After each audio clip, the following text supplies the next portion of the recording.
দর্শক, এই মুহূর্তে সবচেয়ে বড় ব্রেকিং নিউজ। মধ্যপ্রাচ্যের যুদ্ধের সমীকরণ কি আসলে চিরতরে বদলে গেল? ইসরায়েলের সবচেয়ে সুরক্ষিত স্থান প্রধানমন্ত্রী বেঞ্জামিন নেতানিয়াহুয়ের ব্যক্তিগত কার্যালয়ে লক্ষ্য করে ধেয়ে এসেছে ইরানের বিধ্বংসী ব্যালিস্টিক ক্ষেপণাস্ত্র।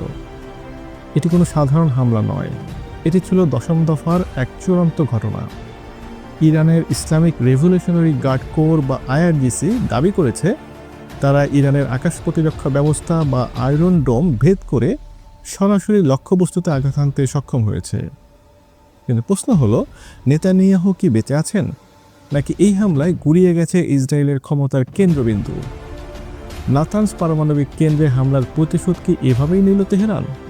আজ আমরা বিশ্লেষণ করব এই রক্তক্ষয়ী সংঘর্ষের প্রতিটি পরত এবং জানব পর্দার আড়ালে ভূ রাজনৈতিক খেলাগুলো। ঘটনার সূত্রপাত কিন্তু আজকে নয়, গত কয়েক সপ্তাহ ধরেই মধ্যপ্রাচ্যে স্ট্র্যাটেজিক ব্লিঙ্কম্যানশিপ বা যুদ্ধের কিনারে দাঁড়িয়ে থাকার নীতি কাজ করছে। তবে আজকের ঘটনা সব সীমা ছাড়িয়ে গেছে। কিছুক্ষণ আগেই খবর এসেছে যে ইসরায়েল এবং মার্কিন যুক্তরাষ্ট্রের যৌথ অভিযানে ইরানের অত্যন্ত সংবেদনশীল নাতানস পারমাণবিক কেন্দ্রে একটি বড় ধরনের হামলা চালানো হয়েছে। ইরান এই হামলাকে তাদের সার্বভৌমত্বের উপরে সরাসরি আঘাত হিসেবে দেখছে এবং তার কয়েক ঘন্টার মধ্যেই তেহরান তাদের সবচেয়ে শক্তিশালী তাসের যে কাঠটি সেটা চালালো। ইরান এবার ব্যবহার করেছে তাদের গর্ব খুররমশাহ-4 ব্যালিস্টিক ক্ষেপণাস্ত্র, যা সামরিক মহলে খাইবার নামে পরিচিত। এটি একটি লং রেঞ্জ বা দূরপাল্লার ক্ষেপণাস্ত্র যা প্রায় 2000 কিলোমিটার দূরের লক্ষ্যবস্তুতেও নিখুঁতভাবে আঘাত হানতে সক্ষম। এর সবচেয়ে বড় বৈশিষ্ট্য হলো এর হেভি ওয়ারহেড বা 1500 কেজিরও বেশি বিস্ফোরক বহনের ক্ষমতা। ইরানের দাবি অনুযায়ী এই ক্ষেপণাস্ত্রটি হাইপারসনিক গতিতে বায়ুমণ্ডলে প্রবেশ করে, যার ফলে আধুনিক রাডার সিস্টেমও একে শনাক্ত করতে হিমশিম খায়। ইসরায়েলের প্রতিরক্ষা বাহিনী বা আইডিএফ এখন পর্যন্ত ক্ষয়ক্ষতির পরিমাণ নিয়ে নীরবতা পালন করছে। সাধারণত এই ধরনের হাই প্রোফাইল হামলার ক্ষেত্রে ইসরায়েল সরাসরি কোনো তথ্য দেয় না যতক্ষণ পর্যন্ত না পরিস্থিতি সম্পূর্ণ নিয়ন্ত্রণে আসে। তবে তেল আবিবের সরকারি কমপ্লেক্স থেকে আসা ধোঁয়ার কুণ্ডলী এবং অ্যাম্বুলেন্সের সাইরেন ইঙ্গিত দিচ্ছে যে ক্ষতি সামান্য নয়। সামরিক বিশ্লেষকরা বলছেন এটি একটি প্রিসিশন স্ট্রাইক বা সুনির্দিষ্ট হামলা, যার একমাত্র লক্ষ্যবস্তু ছিল নেতানিয়াহুর অফিস। এই হামলাটি কেন বিশ্ব রাজনীতির মোড় ঘুরিয়ে দিতে পারে তা বুঝতে আমাদের 5টি স্তরে বিশ্লেষণ করতে হবে। প্রথম স্তর, প্রতিরক্ষা এবং প্রযুক্তিগত ব্যর্থতা। ইসরায়েলের গর্ব হলো তাদের অ্যারো 3 এবং ডেভিল সিংস এর মতন মাল্টিলেয়ারেড ডিফেন্স সিস্টেম। কিন্তু ইরান যদি সত্যি দশম দফার এই হামলায় প্রধানমন্ত্রীর কার্যালয় পর্যন্ত পৌঁছতে পারে, তবে বুঝতে হবে ইসরায়েলের আকাশ প্রতিরক্ষা ব্যবস্থায় বড় ধরনের একটা ছিদ্র তৈরি হয়েছে। ইরান এখানে স্যাচুরেশন অ্যাটাক পদ্ধতি ব্যবহার করেছে কিনা তা খতিয়ে দেখতে হবে, অর্থাৎ একসাথে অনেকগুলো ড্রোন এবং মিসাইল পাঠিয়ে রাডারকে ব্যস্ত রাখা এবং সেই ফাঁকে মূল ক্ষেপণাস্ত্রটি লক্ষ্যবস্তুতে পাঠানো। দ্বিতীয় স্তর, আঞ্চলিক শক্তির ভারসাম্য। ইরান এই হামলার মাধ্যমে স্পষ্ট বার্তা দিয়েছে যে তাদের প্রক্সি ইনফ্লুয়েন্স বা হিজবুল্লাহ হুতিদের উপর নির্ভর না করে তারা নিজেরাই সরাসরি ইসরায়েলের হৃৎপিণ্ডে আঘাত হানতে সক্ষম। এটি মধ্যপ্রাচ্যে ইরানের ডিটারেন্স বা প্রতিরোধ ক্ষমতাকে এক নতুন উচ্চতায় নিয়ে গেল। সৌদি আরব, তুরস্ক বা মিশরের মতন দেশগুলো এখন তাদের বৈদেশিক নীতি পুনর্মূল্যায়ন করতে বাধ্য হবে। তৃতীয়ত, অর্থনৈতিক বিপর্যয়।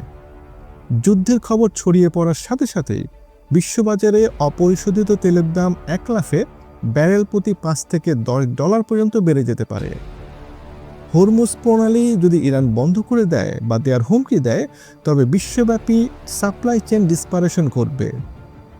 ইসরায়েলের শেয়ার বাজার ইতিমধ্যেই বড় ধরনের পতনের সম্মুখীন হয়েছে। এই সংঘাত দীর্ঘস্থায়ী হলে বৈশ্বিক মন্দার আশঙ্কা উড়িয়ে দেওয়া যাবে না। চতুর্থ স্তর, অভ্যন্তরীণ রাজনীতি।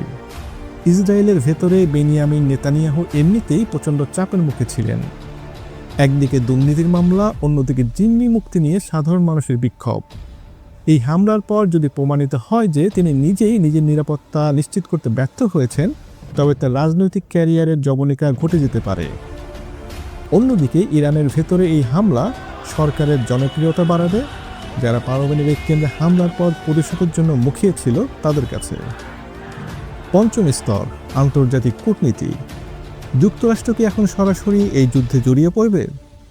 প্রেসিডেন্ট ডোনাল্ড ট্রাম্প বা তার উত্তরসূরিকে এখন কঠিন সিদ্ধান্ত নিতে হবে।